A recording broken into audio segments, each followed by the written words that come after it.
Здесь они не держатся, потому что ткань. Так муж должен привезти сегодня. Исправлю. Еще послушаем, а может быть в кадр попадет мышка летучая.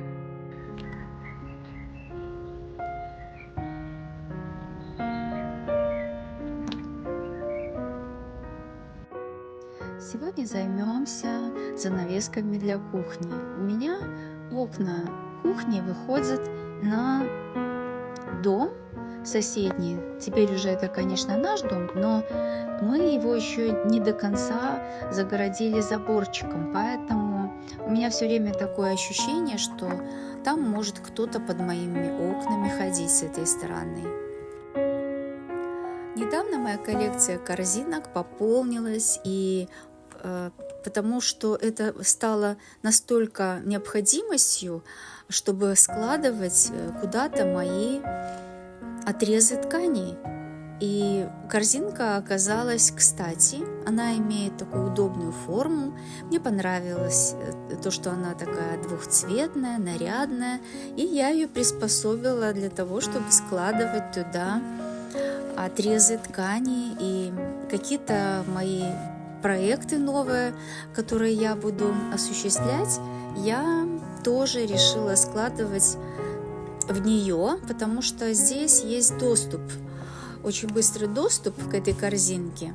В шкафах хранится то, что я складываю в шкафах, оно может как-то потеряться из моего внимания. А в корзинке это все то, что мое рукоделие, которое я планирую в ближайшее время, чем я планирую заняться. Вот это занавески, гардинки бабушкины и шторки, которые называются фиранки. Мне их подарили. И вот сейчас я собираюсь их подшить, потому что одна из шторок совсем прохудилась, там у нее разошлись зашитые части, куда вставляется шнурочек. Я сложу пока эти фираночки красивые с цветочным узором, займусь ими позже, а сейчас буду делать занавесочки именно на это кухонное окошко. Вот такая дудероновая салфетка мне очень нравится, прикрывает мою корзинку. И вот они, эти, как я их называю, фиранки.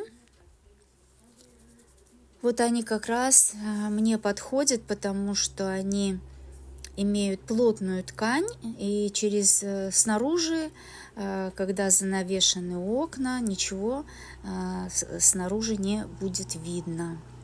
Я присела за стол, включила настольную лампу и приступаю к шитью. Я забыла кое-что сделать. Мне нужны не только ножницы и нитки, но мне нужно лучше, освещение получше. Я переставила настольную лампу. Сейчас выберу нитки, которыми я буду шить, конечно же, белые ниточки. Вот, и приступим. Сейчас, кстати, иголки сложно найти хорошие, поэтому вдеть нитку в иголку бывает достаточно сложно.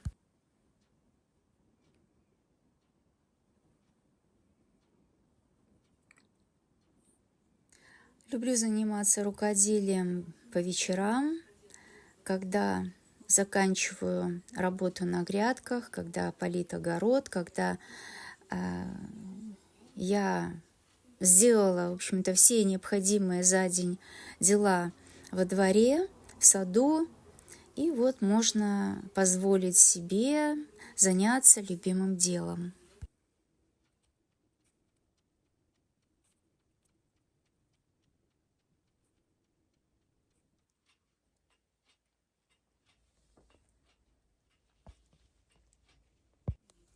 Если вы смотрите мои видео, то, вероятнее всего, вам нравится жить на природе, или вам нравятся старые дома, реконструкция старых домов, декор, дизайн и, конечно, украшение окон, украшения внутри помещения. Я использую для занавесок, как правило, какие-то уже имеющиеся шторки, фиранки, потому что у меня их достаточно существует, и по сезону я их меняю. Вот сейчас лето, хочется легких шторок, я решила взять вот эти шторки белого цвета. Они с тесьмой, с такой красненькой, и, в общем-то, подходят мне по декору и, конечно, не требуют никаких вложений, денежных средств каких-то дополнительных. Когда я занята чем-то спокойным, когда я занимаюсь вот шитьем, и мои котики всегда, как правило, рядом со мной. Я решила заварить себе чай, чтобы было тоже еще более уютно, и потому что занятие шитьем это процесс немного такой длительный, немного нудный, несмотря на то, что я это люблю. Но вот под чаек дела с шитьем у меня пойдут гораздо быстрее. На ночь я себе завариваю, как правило, мятный чай, мятно-мелисный. Можно дольку лимона добавить, иногда добавляю. Это все. Я обожаю разные травы. И вот вечерком такой чай, он успокаивает нервы, способствует такому расслаблению и помогает уснуть. А сон очень важен, потому что у меня был период, когда я плохо спала. Это, может быть, гормональные какие-то перемены в моем организме, потому что возраст. И вот чаи всякие, да, травяные успокаивающие чаи мне очень часто помогают. А кроме того, я недавно ездила в санаторий. Я рассказывала в моих видео о этом санатории. Это санаторий «Рассвет Любань». Мы ездим туда частенько с сестрой. И, кстати говоря, этот санаторий помог избавиться ей от камней в почках. Это не шутки, это реальная история. И я езжу туда не только с ней за компанией. Как выяснилось, у меня тоже существует не в большом количестве, в небольшом, мне сказали, это незначительно, но все-таки небольшой песочек существует.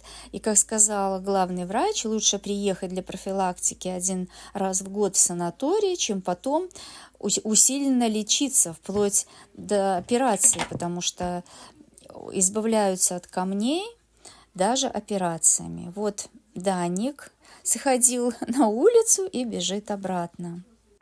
Раньше, когда мы занимались рукоделием в детстве, в юности, я использовала для таких ручного такого шитья наперсток.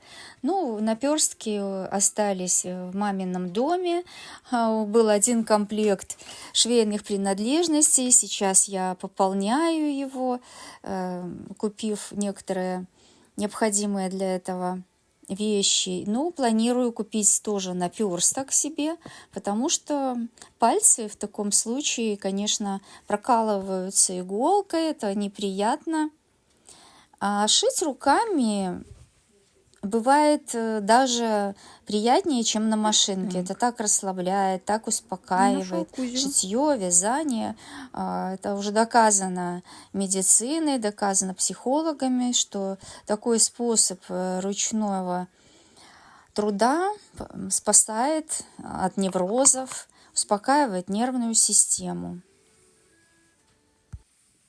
Ну вот, я зашила недостающую строчку, подшила, для того, чтобы можно было вдеть шнурочек. И уже завтра утром я покажу вам эти фиранки на моих шторках.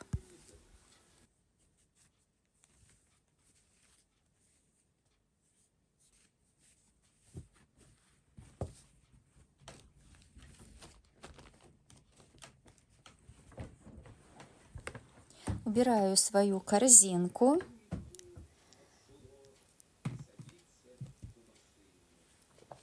Убираю коробочку с нитками и ножницами.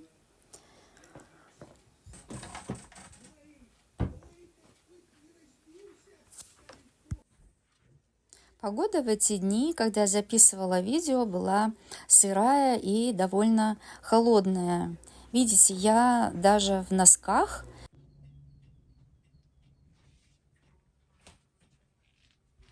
И вот то самое мое окошко на кухне, про которое я волнуюсь по вечерам из-за того, что оно у меня не завешивалось. Завешивалось только вот этими гардинами бабушкиными. И у меня было впечатление, что кто-то может пройти мимо моих окон, заглянуть в мое окно. Я всегда с утра завариваю себе чай. Сегодня я решила заварить травяной чай. Я так называю его. Это, как правило, у меня мята, мелиса. Я могу добавить туда смородиновый лист.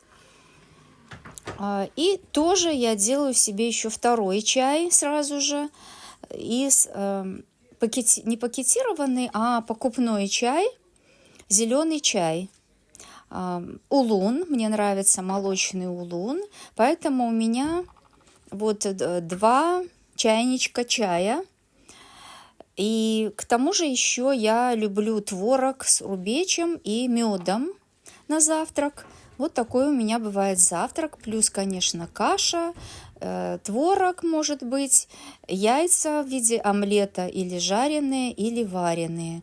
Как правило, у меня бывает такой завтрак. Я решила долить еще раз. Я выпила первую порцию чая, и я решила долить имеющиеся уже. Говорят, что зеленый чай хорошо дважды заваривать. Ну, то есть он способен выделить еще свои полезные вкусовые вещества и вкус сохранить даже со второй заварки. До сих пор у меня висела здесь одна фираночка. Я ее вечером растягивала на все окно. Вот, и, как вы поняли, я решила и вторую фиранку повесить здесь же. Ну, во-первых, это будет и красивее, и удобнее расшторивать их, и наряднее, я думаю, будет выглядеть. Сейчас посмотрим, что у меня из этого получилось. Сегодня я довешу вторую фиранку сюда, которую я шила вчера вечером.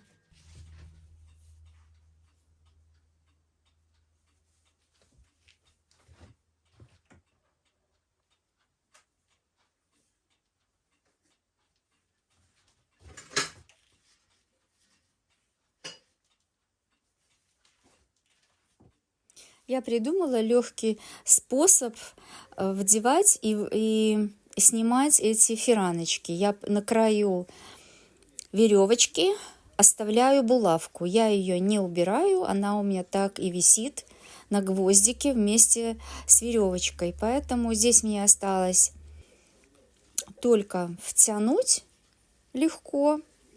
И сейчас повесим и посмотрим.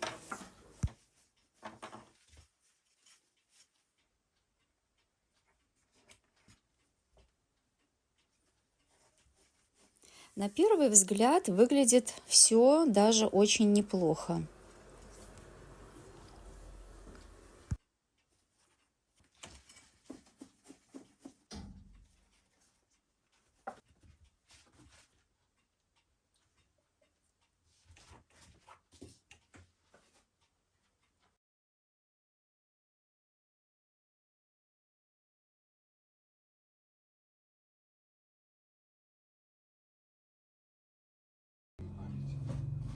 Если вы помните, в самом начале я повесила гардину вторую. У меня висела одна, и я решила повесить вторую гардинку для симметрии.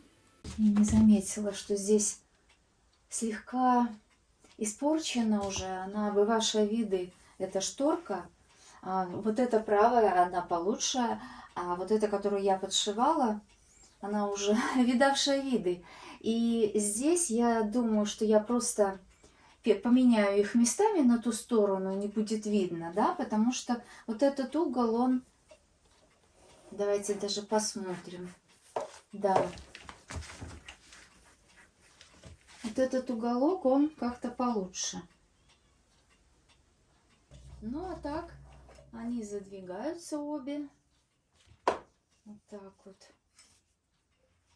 Странно, почему она, вот эта часть, смотрите, друзья, вот эта часть оказалась длиннее, вот эта шторка. Почему так? Такие у меня две шторки.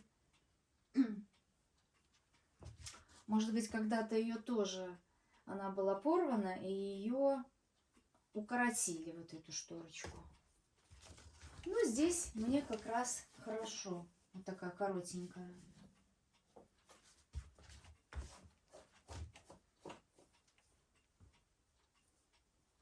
Подумаю, может быть, я потом тоже попозже их укорочу. Ну, а так нормально.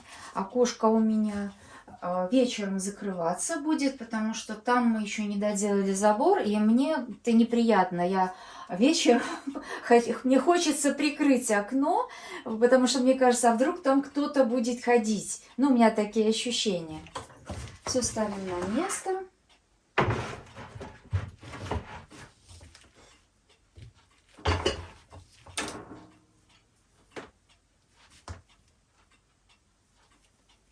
Можно вот так вот задрапировать.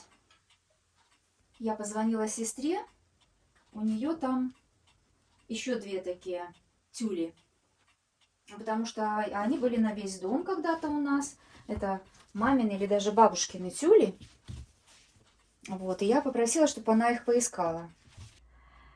Вот как у меня получилось, да. Я вижу, что действительно здесь нужно ее сделать покороче, вот эту шторочку, симметрично стой, и будет окошко более аккуратно выглядеть. Вот я защепила прищепочкой покороче. И действительно так аккуратнее будет, красивее. Немножко вот здесь они не держатся, потому что ткань такая какая-то, она шелковистая. Вот, не ситец. И она не держится. А так вот. И у меня здесь мешает немного рукомойник. Если бы не рукомойник, то вообще было бы очень красиво. Вот, ну а так из окна зелень. Мне сказали друзья, что это бузина, но она почему-то у меня никогда не цвела. У меня там еще огромный куст возле того дома. Я не знаю, что нужно, чтобы эта бузина цвела. Может быть, нужно, чтобы она выросла в большой куст? Напишите, если вы сталкивались с таким растением. Я знаю, что на юге Беларуси, на Украине, вот эта бузина, она очень хорошо произрастает и цветет. Ну, должна же она цвести. Я даже вот сегодня специально выйду и покажу вам на улице. У меня на том участке есть. Что, Кузя, пойдешь со мной? Пошли. Пойдем со мной. Прошлой осенью я стригала эти кустики смородины и подкормила их очень хорошо золой. И видите, какие они хорошие. Кузя трется возле ног. Что ты хочешь, Кузенька, а? Зовешь меня кушать, чтоб я от тебя шла, да? Чтоб я тебя кормила, зовешь? Я все-таки хочу наклонить и посмотреть.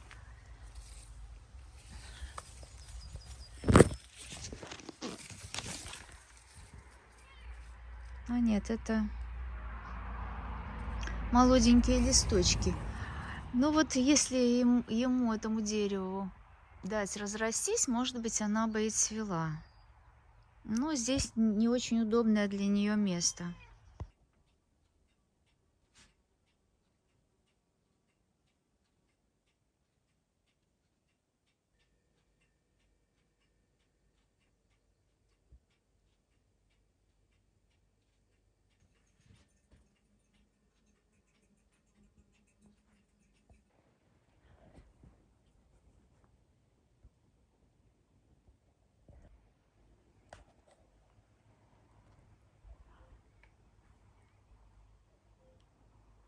Друзья, я снимаю летучих мышей.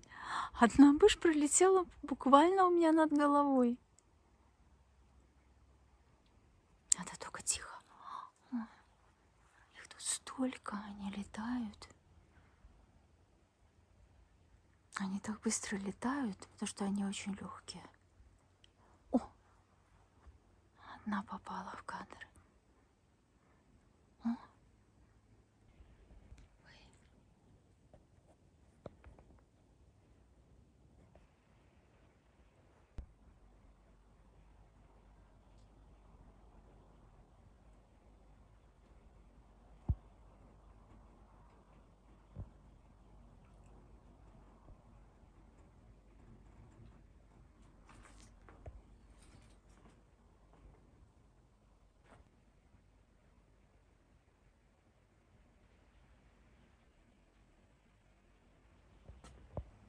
Сегодня тепло, вот они и разлетались.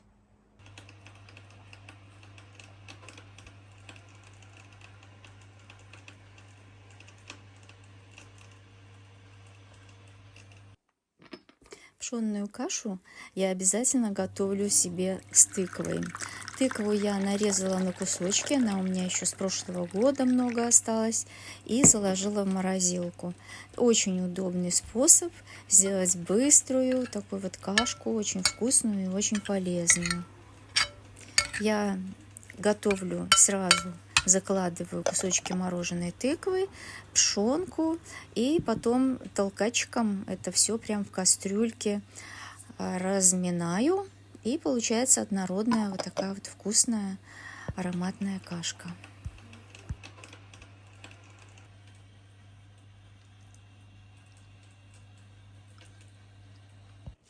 Друзья, я хочу вам показать, о чем будет следующее видео. Вот это небольшие кусочки из видео, которое вы увидите следующим.